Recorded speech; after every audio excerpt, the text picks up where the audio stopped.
नमस्कार साथियों, आज की इस वीडियो में हम आपको देश विदेश की प्रमुख घटनाओं की 50 खबरें फटाफट के अंदाज में लेकर हाजिर हुआ हूं, लेकिन उससे पहले आप चैनल लाइक एंड सब्सक्राइब कर लीजिए। तो आइए जानते हैं पहली खबर। एयर इंडिया ने अपने शीतकालीन शेड्यूल के तहत 26 अक्टूबर से प्रमुख मार्गों पर 174 नई साप्ताहिक उड़ानें शुरू करने की घोषणा की है। दिल्ली में यमुना नदी का जलस्तर फिर बढ़ने लगा है, जिससे बाढ़ प्रभावित निचले इलाकों में रहने वाले लोगों के बीच चिंता बढ़ गई है। भारतीय क्रिकेट टीम ने श्रीलंका को एक तरफा मैच में हराकर सीरीज अपने नाम कर ली है। उत्तर प्रदेश सरकार ने दिवाली से पहले सरकारी कर्मचारियों के महंगाई भत्ते में बढ़ोतरी का ऐलान किया है, जिससे लाखों कर्मचारियों को फायदा होगा।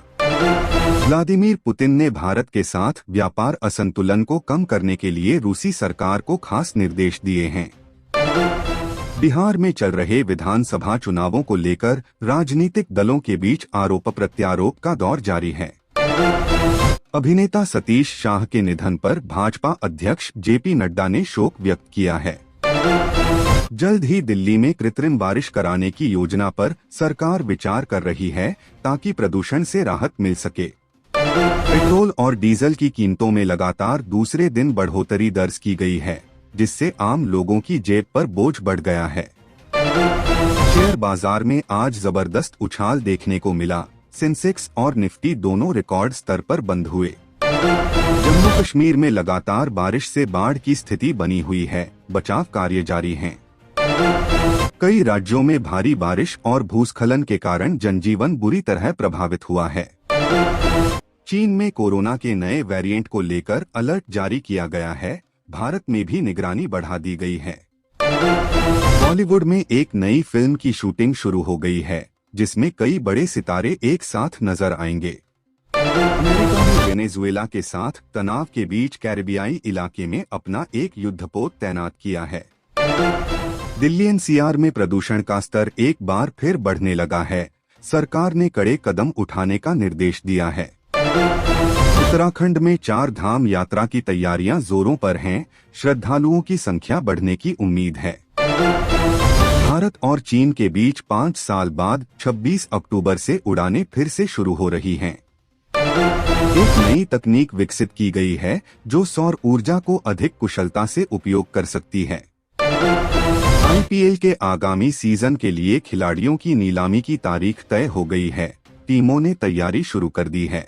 पंजाब में पराली जलाने की घटनाओं में कमी लाने के लिए सरकार ने किसानों को प्रोत्साहन देने की योजना शुरू की है। मुंबई में एक नए मेट्रो रूट का उद्घाटन किया गया है, जिससे यात्रियों को बड़ी राहत मिलेगी। वैश्विक बाजार में कच्चे तेल की कीमतों में गिरावट दर्ज की गई है, जिसका असर घरेलू बाजार पर भी पड़ सकता है।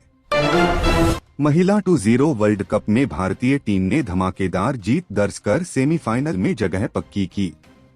बेंगलुरु में एक अंतर्राष्ट्रीय टेक समिट का आयोजन हुआ, जिसमें दुनिया भर के एक्सपर्ट्स ने भाग लिया। राजस्थान में एक नए पर्यटन सर्किट का उद्घाटन हुआ, जिससे पर्यटन को बढ़ावा मिलने की उम्मीद है।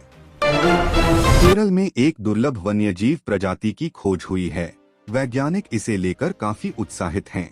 संयुक्त राष्ट्र ने जलवायु परिवर्तन से निपटने के लिए भारत के प्रयासों की सराहना की है। जापान में एक शक्तिशाली भूकंप आया है, जिससे बड़े पैमाने पर जानमाल का नुकसान हुआ है। भारतीय वैज्ञानिकों ने अंतरिक्ष में एक नए उपग्रह को सफलतापूर्वक प्रक्षेपित किया है। शिक्षा मंत्रालय ने नई राष्ट्रीय शिक्षा नीति के कार्यान्वयन की प्रगति की समीक्षा की। महाराष्ट्र में एक नए औद्योगिक पार्क की स्थापना को मंजूरी दी गई है, जिससे रोजगार के अवसर बढ़ेंगे। फ्रांस के साथ भारत के रक्षा संबंधों को और मजबूत करने के लिए नई डील हुई है। एक रिपोर्ट के अनुसार भारत में स्मार्टफोन का इस्तेमाल तेजी से बढ़ रहा है। दिल्ली सरकार ने शहर में बिजली सब्सिडी की नीति में बदलाव करने का फैसला किया है।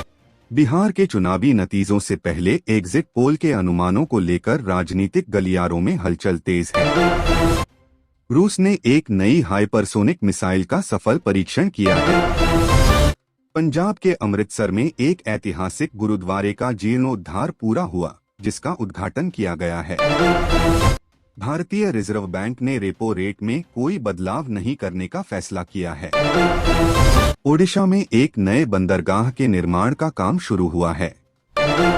हरियाणा सरकार ने किसानों के लिए एक नई बीमा योजना की घोषणा की है। जानकारी पसंद आई हो तो चैनल सब्सक्राइब कर लीजिए। धन्यवाद।